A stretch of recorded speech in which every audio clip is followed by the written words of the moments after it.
Assalamualaikum warahmatullahi wabarakatuh. Pada kesempatan kali ini, saya Sandra Harum dengan NIM 20250080272 kelas MN23M akan memaparkan materi mengenai manajemen resiko sesi 2. Topik ini sangat penting karena dalam kehidupan maupun dalam dunia organisasi atau perusahaan, kita selalu dihadapkan banyak ketidakpastian, baik dari aspek ekonomi, teknologi, sosial, politik, maupun lingkungan. Resiko yang tidak dikelola dengan baik bisa menjadi hambatan yang besar bagi tercapainya tujuan, bahkan bisa menimbulkan banyak kerugian. Oleh karena itu, melalui presentasi ini kita akan membahas bagaimana manajemen resiko berperan sebagai proses sistematis untuk mengenali, menganalisis, serta mengendalikan resiko sehingga organisasi dapat lebih siap, tangguh, dan juga mampu memanfaatkan peluang di tengah tantangan yang ada. Pada slide pertama terdapat pendahuluan. Setiap organisasi maupun individu selalu berhadapan dengan ketidakpastian yang menimbulkan banyak resiko baik dari faktor ekonomi, teknologi, sosial, politik, maupun lingkungan. Resiko yang tidak dikelola dapat menghambat pencapaian tujuan dan menimbulkan kerugian. Oleh karena itu, diperlukan manajemen resiko sebagai proses sistematis untuk mengenali, menganalisis, dan mengendalikan resiko agar dampak negatif dapat diminimalkan. Dengan manajemen resiko, organisasi dapat lebih siap dan tangguh menghadapi dinamika perubahan. Dapat kita simpulkan bahwa manajemen resiko dapat dipahami sebagai cara yang membantu kita menghadapi berbagai ketidakpastian dalam hidup maupun organisasi ataupun perusahaan. Tanpa pengelolaan yang baik, resiko bisa berubah menjadi hambatan dan kerugian. Namun, dengan manajemen resiko, kita bisa lebih siap mengambil keputusan, mengurangi dampak buruk, sekaligus juga membuka peluang agar tujuan yang ingin dicapai tetap berjalan lancar dan sesuai aturan. Selanjutnya, pada slide kedua ini, kita akan mengenal arti manajemen resiko dan memahami perannya dalam membantu mencapai tujuan.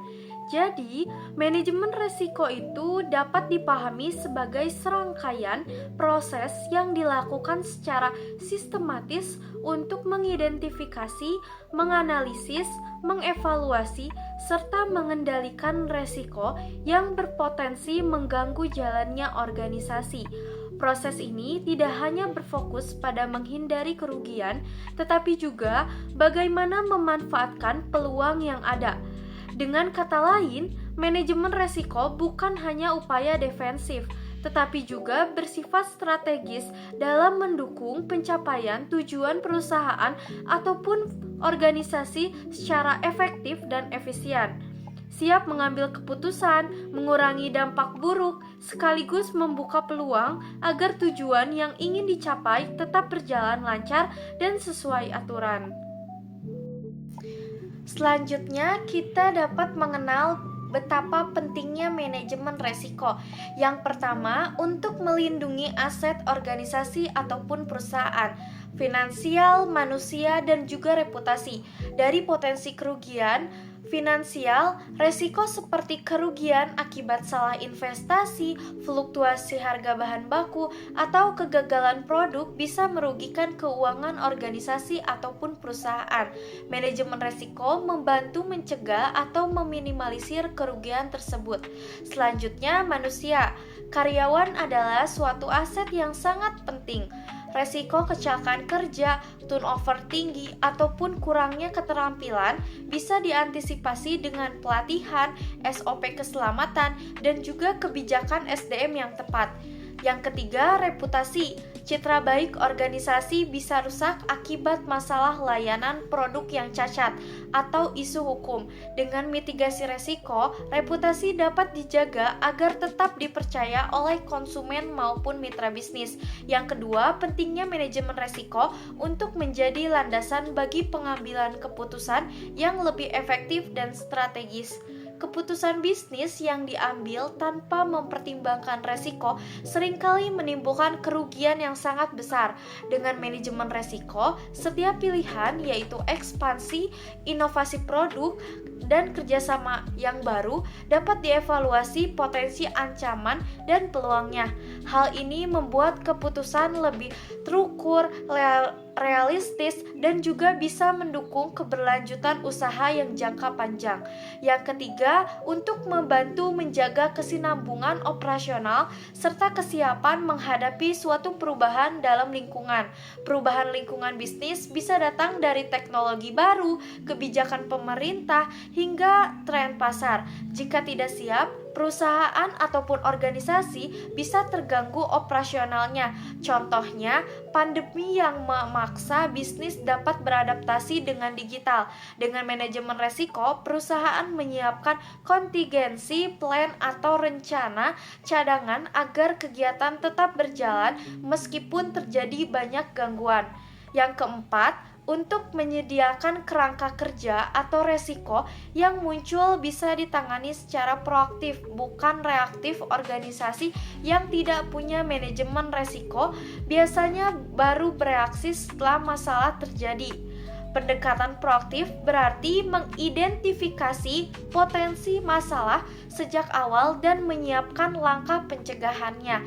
Yang terakhir, untuk membantu bisnis mengantisipasi dan mengurangi dampak dari ketidakpastian. Dunia bisnis penuh ketidakpastian, harga bahan baku naik, pesaing baru muncul, atau bencana alam. Manajemen resiko tidak bisa menghilangkan ketidakpastian itu, tetapi bisa mengurangi dampaknya. Nah, contohnya di dalam UMKM bisa diversifikasi pemasok untuk mengurangi resiko keterlambatan bahan baku, ataupun asuransi untuk mengurangi dampak kerugian yang tak terduga. Selanjutnya, kita dapat mengenal manajemen resiko menurut para ahli. Yang pertama, menurut Fahmi. Fahmi menyatakan bahwa manajemen resiko adalah suatu upaya yang dilakukan secara terstruktur untuk mengantisipasi dan meminimalisir kerugian yang ditimbulkan akibat adanya ketidakpastian. Definisi ini menekankan bahwa manajemen risiko berperan penting dalam mengurangi dampak negatif yang mungkin dialami organisasi.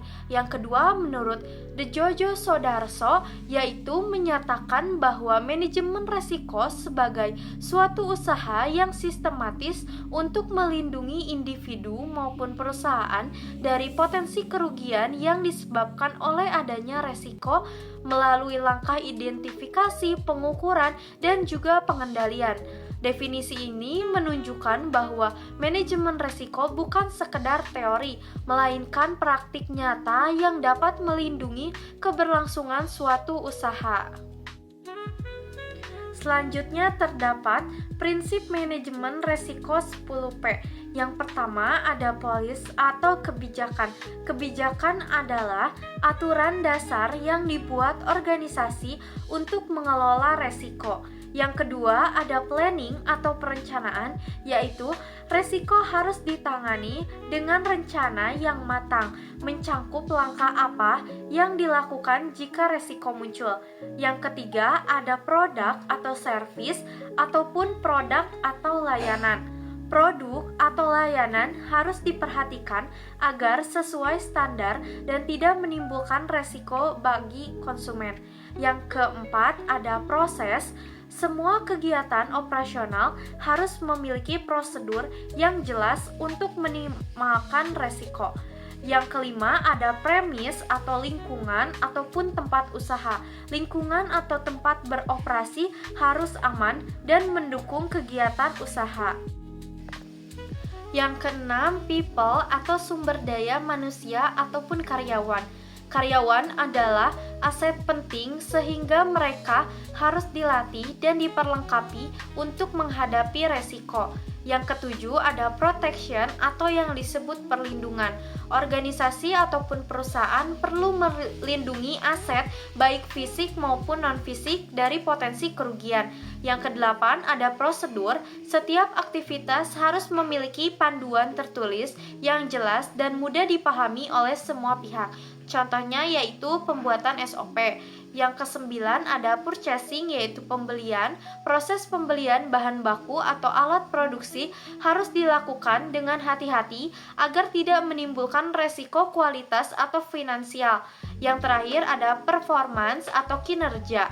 Kinerja perusahaan harus dipantau secara rutin agar dapat mendeteksi resiko lebih awal.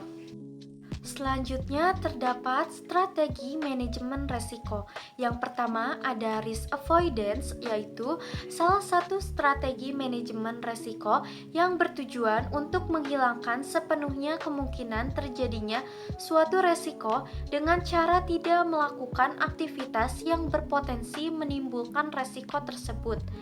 Contohnya, dalam produksi, jika penggunaan bahan tertentu bisa menimbulkan resiko kecelakaan kerja, maka perusahaan bisa mengganti bahan tersebut atau tidak menggunakannya lagi. Yang kedua, terdapat risk reduction, yaitu pengurangan resiko adalah strategi manajemen resiko yang berfokus pada usaha untuk meminimalisir peluang terjadinya resiko maupun mengurangi dampak negatif jika resiko tersebut tidak dapat dihindari.